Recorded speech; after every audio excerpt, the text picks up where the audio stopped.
14 नं चिरांदुवार बियाबाव एपिबि राजखान्थि हान्जानिफ्राय नायस्रां औवारिखौ बिजाथि महरै मोननो हाबाय नोंथांमोना थारै ब्लकनि दैदेनगिरि हिसाबै मा फोरमायगोन? आं गिबियाव खुलुमबाय। लोगोसे नोंथांमोननि समनि रादाब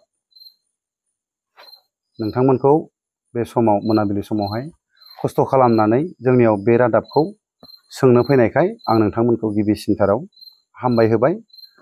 दा नोंथांमोननि सोंनाय बायदि आं बेखौनो बुंगोन, 14 चिरांदुवार ब्लक एपिबि कमिटिनि जानानै आफादगिरि जानानै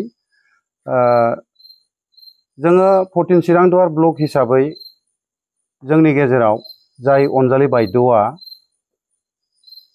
एपिबि दोलोनि आफादगिरि जानानै नायस्रां औवारि बिथांखौ जोंनि थाखाय बिजाथि हिसाबै फोसावनानै होबाय, बेहाय जोंहा खुब रंजाथाव बाथ्रा। खारन जोङो बिथांबायदि एक्सेलेन्ट बिजाथिखौनो जों नागिरबाय थादोंमोन। दिनै जोंहा बेवहाय बहुद गोजोननाय दङ। अकल जोंनि चिरांदुवार ब्लक बडियाल' गोजोनाखै, जोंनि समग्र चिरांदुवार ओनसोलनि रायजो राजा भटार्स बिथांमोनहा दिनै जोंनि सिगाङावहाय खुब साबायखर जासिदों बिथांनि बिजाथि मोननायखौहाय। दा बेनिखायनो जोङो खुब आनन्दित नायस्रां औवारि सारखौ बिजाथि मोननायनि थाखायहाय। एपिबि हान्जाया देरहानानै सोरखार दानो हायोब्ला माबादि खामानिखौ मावजेनगोन होनना नोंथांमोना सानो? चिरांदुवार हिसाबै जों जुदि देरहानानै गोहोआव फैयोब्ला, सरकाराव फैयोब्ला,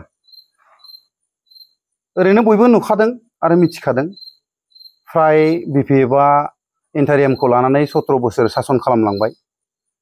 अब्लाबो बिथांमोनहा बे राजा लामानिफ्राय साहा गेलेफु भुटानसिमाव जोंनि रायजो राजानि खुनु डेभेलपमेन्ट खुनु मावदिया।